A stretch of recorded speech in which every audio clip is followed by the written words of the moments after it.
Bem-vindos ao podcast Idade Média e Globalização. Esse é um podcast realizado pelo Laboratório de História da Arte Global, vinculado ao Programa de Pós-Graduação em História da Arte da UERJ e financiado pelo CNPq. A ideia é trazer especialistas para uma conversa sobre distintas questões no campo da História da Arte Global. Eu sou Tamara Quirico e nossa convidada de hoje é a professora Flávia Galitati, doutora em História pela Universidade Estadual de Campinas. Ela é professora de História da Arte Medieval do Departamento de História da Arte da Universidade Federal de São Paulo e responsável pelo Núcleo de Pesquisa em História da Arte do Laboratório de Estudos Medievais Leme Unifesp, Núcleo de História da Arte. Suas principais áreas de interesse se concentram nas transferências e circulações artísticas na Idade Média. Conversaremos com a professora Flávia precisamente sobre essas questões, tratando de uma ideia de uma Idade Média global a partir dos objetos produzidos nesse amplo período. Bem-vinda, Flávia. Eu parto logo, então, para a nossa primeira questão, a partir de um texto da Claire Farago, em que ela trata de uma virada global da história da arte. E ela afirma que essa virada precisaria incluir as visões e a cultura material de muitos círculos, considerando produções culturais que historicamente foram classificadas nas práticas disciplinares e subdisciplinares separadas da história da arte, da arqueologia e da antropologia. 5 anos após o colóquio em que Farago acena para essa possibilidade, você considera que essa virada, digamos assim, pode ser vista como realizada? Oi, Tamara. Muito obrigada pelo convite. É um imenso prazer estar aqui com você, principalmente conversar sobre esse assunto que tem sido muito caro para mim ultimamente e também dos nossos estudos, né? Nós temos 2 universidades agora, a sua e a minha, né? Voltadas para esse campo de estudos que eu particularmente acho bastante estimulante e faz com que nós saiamos das nossas zonas de conforto usuais, né? Bom, em relação a se a virada, né, global na história da arte medieval pode ser realizada, eu acho que a gente está caminhando ainda, né? Nós temos avanços em vários campos, por exemplo, na historiografia de língua inglesa, principalmente, né, no que se relativa aos autores nos Estados Unidos e na Inglaterra também, digamos assim, no Reino Unido, né? Eu acho que eles estão na vanguarda desse campo de estudos, isso já vem vindo há uns 15 anos, já desde as primeiras organizações de textos da Eva Hoffman, né? Então eu acho que nessa historiografia de língua inglesa, digamos assim, isso já é um campo de estudos bastante sedimentado, né? Acho também que essa virada global na história da arte vem sendo encampada também no campo dos museus, né? A gente precisa falar também, não é só no campo da academia, mas também na questão dos profissionais de museus. Então, que desafios que eles enfrentam para ir além dos cânones tradicionais, ou seja, pensando que a maior parte desses museus europeus, né, eles são constitutivos de uma historiografia da narrativa da arte nacional, né? Então, como admitir essas circulações, enfim, essa virada global no seu próprio acervo? Então, eu acho que eles vêm reconhecendo outros parâmetros e nós temos tido várias exposições bastante estimulantes nesse sentido. E também, por exemplo, a Getty Foundation, que também vem financiando projetos nesse sentido, né? Acho que também há um avanço em alguns sites que a gente pode encontrar, como o Museum with No Frontiers, né? Então, o Museu Sem Fronteiras, acho que é como uma fonte, né, de informações.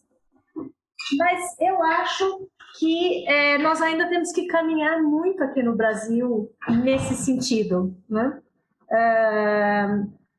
Aqui, eu vejo poucas realizações ainda nesse campo de estudos. Eu faço parte do LEME, né, que é o Laboratório de Estudos Medievais, que tem 2 núcleos da Unifesp, um de História da Arte, e eu acho que esse laboratório tem promovido discussões em rede, e eu acho que uma das questões que nós precisamos pensar para esse campo de estudos, né, da arte global passa necessariamente pelas discussões em rede, porque nós temos vários objetos de estudos que se intercalam, né? Então, desse grupo de estudos, eu acho que a gente tem 2 dossiês já bastante interessantes, um publicado na revista História da USP e o outro na revista Esboço, mas quando a gente olha para essa questão, só tem um artigo sobre arte medieval, né? Que é o meu, tudo bem, é o meu, mas eu acho que os estudos dessa virada global no campo da história da arte aqui no Brasil ainda merece muita atenção, ainda tem muito campo para ser explorado. Bom, os cânones tradicionais da história da arte analisam os objetos a partir de identidades artísticas, que dividem a produção não somente entre artes maiores e menores, como entre Ocidente e Oriente. E quando pensamos em Idade Média, isso se torna ainda mais complexo, porque esse termo abarca conceitos que tradicionalmente são estudados de forma isolada, mas que, na verdade, constituem um único universo geográfico e cultural. Então, o que nós entendemos por medievo se subdividiria em arte paleocristã, bizantina, islâmica e aquilo que seria visto como efetivamente medieval, ou seja, a produção artística da Europa Ocidental. Então, por que essas divisões não são mais suficientes nessa nova forma de se pensar o que nós genericamente definimos como arte medieval? Excelente pergunta, Tamara. Nós fomos criados e e estudamos, né, a partir dos cânones tradicionais que a história da arte estabeleceu quando da sua constituição enquanto disciplina no 19, né? Porque naquele momento a divisão da história da arte em escolas e estilos vinha ao encontro, então, da construção de uma identidade artística nacional. E o Robert Nelson tem um texto muito bom sobre isso, em que ele fala dessa constituição das disciplinas, dessa divisão dos campos de estudo, e como eles foram constituídos de forma a não se conversarem. É como se as fronteiras fossem absolutamente estáticas, né, e não porosas. Então a gente não pode pensar que a arte bizantina e a arte paleocristã, ou seja, essa primeira arte cristã, como eu costumo chamar, fosse diferente entre o que nós chamamos de Oriente e Ocidente, porque a circulação era absolutamente gigantesca. Então, essa divisão daquele período, em períodos, criou todos esses binários, Ocidente, Oriente, artes maiores e artes menores, que efetivamente não existiam para as pessoas daquele período, né? Inclusive, o Robert Nelson, nesse artigo, que eu acho bastante basilar, ele fala como essa divisão acabou por ser reproduzida também, tanto na forma como os nossos livros são guardados nas bibliotecas, né? Como pelos próprios indexadores que nós temos nas revistas. Há um problema muito sério nessa divisão, que foi muito bem apontado pelo Cutler e o Grabar, nas questões monolíticas, entender as artes bizantinas e islâmicas, em primeiro lugar, como periféricas a essa arte dita ocidental, né? E também como se elas nunca tivessem modificado, né? É possível que em 1000 anos de existência a arte islâmica nunca tenha modificado, né? Como diz o Ole Grabar. O que acontece, eu acho que uma das formas que nós temos de fugir a esses cânones é pensar a partir das circulações. As circulações, elas borram as fronteiras, né? E elas descaracterizam essas categorias, então, instauradas no século XIX, né? Eva Hoffmann, então, vai chamar, por exemplo, dos objetos pluritópicos. Como que você fala de objetos que são muito similares e dos quais a gente não sabe a origem da produção, né? E só para citar mais um autor, eu gosto muito do Flynn Barfour, que ele fala que nós precisamos pensar as rotas e não as raízes, né? Que em inglês é roots and not roots. Acho que essa é uma das formas que nós temos de livrar desses cânones tradicionais. Já que você mencionou o Grabar, né? Ele fala de um extraordinário número de mundos que existiram durante o período das Cruzadas, né? Ele escreveu que, aí eu cito o Grabar, né? Todo mundo mediterrâneo pode ser visto como várias ordens de mundos que atravessavam divisões étnicas tradicionais ou divisões territoriais. Então, em vez de um confronto, Grabar sugere um encontro desses vários mundos em diferentes ordens. E aí, trazendo um pouco para os dias atuais, nesse momento em que essas identidades fixas e nacionalismos voltam a espreitar pelas bordas territoriais em todo o mundo, como uma visão global da arte pode desmistificar ideias com esse forte apelo às origens de uma suposta nação ou povo? O Oleg Grabar tem um texto chamado A Cultura Compartilhada de Objetos, que eu acho que é um dos temas fundantes desse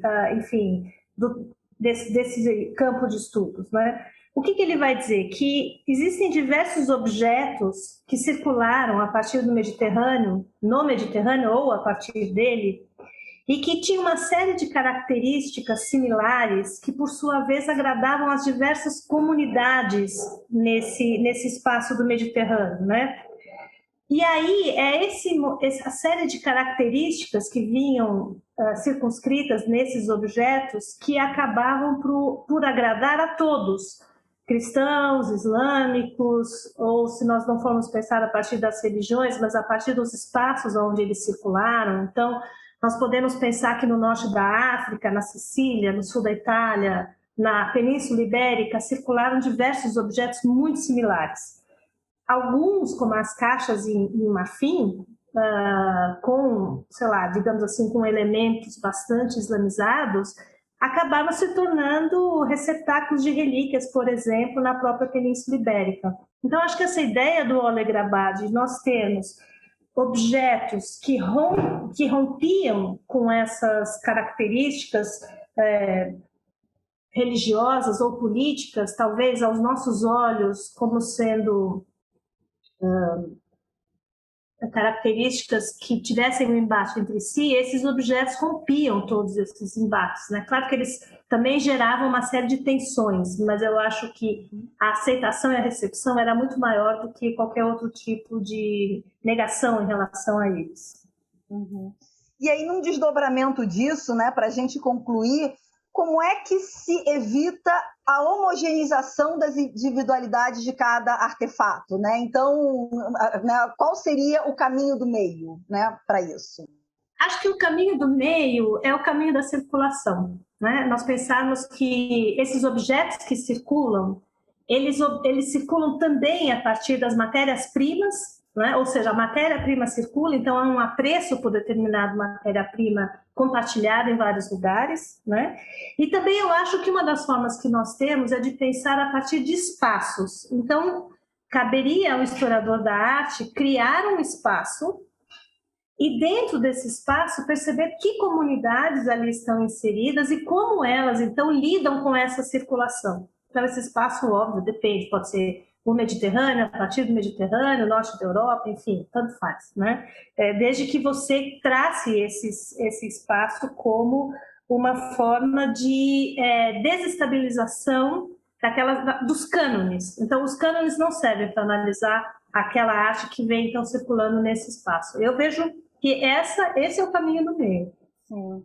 Não, é muito bom, E você trazendo essas questões, me fez pensar, Eu lembro eu dando aula de arte medieval, comentando, o espanto que normalmente era dos estudantes quando eles entendiam que quando você estava falando de arte bizantina, você estava falando de arte medieval também, que eram coisas contemporâneas e simultâneas, era quase uma epifania para esses estudantes. Exato. Que não conseguiam entender essa circulação e essa simultaneidade, Então, eu acho que essa nossa conversa foi muito interessante nesse sentido, de abrir essas possibilidades de novos olhares para esses objetos e para esses territórios, E pensar nessa ideia da circulação desses objetos como um elemento fundamental para a gente pensar essa arte medieval. Te agradeço imensamente, Flávia, por compartilhar desse conhecimento com a gente. Bom, esse foi o nosso podcast Idade Média e Globalização, realizado pelo Laboratório de História da Arte Global, vinculado ao Programa de Pós-Graduação em História da Arte da UERJ e financiado pelo CNPq. Agradeço muito a participação da nossa convidada, a professora Flávia Galitati, nessa conversa muito enriquecedora, e agradeço também aos nossos ouvintes.